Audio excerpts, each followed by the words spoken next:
is something that just came up, and we were trying to figure out if it's nonsense or not. My friend Adam was here the other day, and we were talking about Toyota trucks.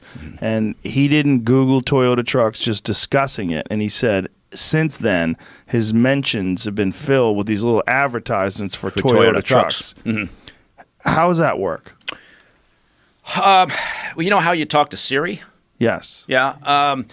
It's simple voice recognition. It's a carryover from the old days of optical readers, and how we all thought it was incredible that you could take a piece of paper, put it into a system, and it would take that information that was on that piece of paper, and now it was on a database that you could access and manipulate. Right. And so voice recognition is no different in the sense that if for example, if I had this switched on, and it happens to people, I'm sure all the time, walking around their house, they'll say something, and then all of a sudden Alexa will come on and go, "Oh, I couldn't find a result for that, but do you want to listen to Ella Fitzgerald or whatever?"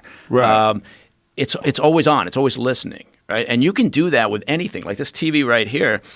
If you wanted to, if I knew that TV was going to go into the office of the deputy foreign minister of a country hostile to our interests, I could turn that thing into a receiver, obviously, right? Right. And if I could get my hands on that before delivery, that's a wonderful thing. Now I've got this in there, and it's like the old days when you would have to, go in on an entry operation and use silent drills and put a device in the wall.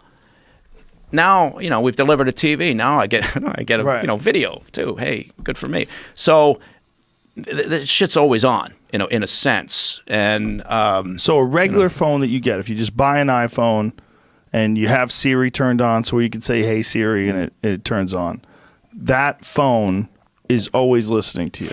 Well, then now we're getting in over my head, but it could be. I mean, is it possible? Is it capable of doing that? Yes. Could you do that as an intentional operation? Sure. Is it happening because Apple wants to do it and they want to get better understanding of consumer preferences and things? I have no idea. That's above my pay grade. But I will say, from an operational perspective, sure, yeah. From an operational perspective, right. But it would kind of be scandalous if we found out that Apple is listening to everything that you say, and then they're sending them information to these companies, and then they're trying to sell you whatever you were bringing up. Yeah, but it's really, if you think about it, it's only one step above what they do anyway. Right. Which is, if I go in here and I search Toyota, right. I'm in the same situation. I'm fucking inundated with Toyota mentions, right? Right, after of course. that. So, it's like the next iteration of that. And I suspect that people would, some folks would be outraged, but I'll bet people would just live with it. Yeah. Right? We seem to be willing to give up a lot of shit. As long as we don't think the government's doing it, right? Right. If it's Google. If it's Google or somebody, we seem to be fine with it. But if it's if it's that NSA, then now we're pissed. But that's not who's fucking making jack off of these things, right? So yeah, it's Amazon and Google and all these companies that are using it to sell your data to make a lot of money. Anyway. What do you got, Jamie? Senators call for investigation of T-Mobile, Sprint, Verizon, and AT&T for selling location data. Phone companies know where you are. Lawmakers want them to stop selling that information. Until they can figure out how to tax it. Yeah, that seems... But what are they selling that location data for? They want to know how many people are in certain areas? Is that the idea? That's that thing I was telling you, where you can buy that information and find anybody's location. That's location. Right. But look, they do these things now where there's a billboard. They'll put a billboard up in a square, right? And you'll walk by, and the billboard has the ability to see where the eyeballs are, right? What? So you'll look, and they'll say, "Oh yeah, it's looking at me. That billboard's looking at me." So that's a success, right? I've scored a hit or a view. And that was the old days. It was like how many clicks or how many views. The billboard's got a camera? There's an ability for that billboard to sense. And again, I go overboard if I start talking technical, and someone will call me out and say, "Well, it's not exactly how it works." But in simplistic terms, yeah, it's an ability to monitor pedestrian traffic, to understand people's interests, and to further refine so that they can sell us shit better.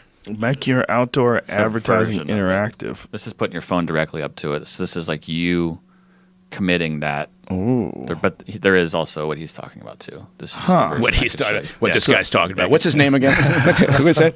So this, you walk up to a phone that's in the photo, you hold your phone up to it, it sends a signal to your phone. It seems like it's always Samsung though. Is it only Samsung phones? Maybe It's just a Galaxy ad. this Yeah, advertisement. I have a song for you. These are Galaxy ads. Yeah. Huh. But if you can do a one-way transaction, that transaction can be two-way easily, Right. obviously, right? And it has to be to some degree because there has to be an exchange of sort of a handshake. So I didn't know that billboards were Yeah. staring at you though. yeah, no, it's Is that it's new? Pretty crazy shit. Look, I mean, you can tracking now, understanding where people are, right? As an example, it used to be putting a beacon, right? Investigations, you put a beacon on a car, right? And it was a little clumsy, but it got better and better as you go along. Now it's pretty remarkable. But you can also think about the electronics that exist in a current vehicle, in a new vehicle. Every one of those has a unique signature. So whether it's the tire pressure indicators, you know how you get in your car and it says your left front tire is low, right? Well, that's a particular signal. If I know that signal for that car, I'll bet I can find that car, right? And it's the same with all the other electronics that exist within a vehicle, or just in the shit that we carry around. They've all got some kind of signature. So but again, I think most people are willing to give up a surprising amount of privacy for whatever reason. Maybe because they're getting accustomed to it and they're not shocked by shit anymore.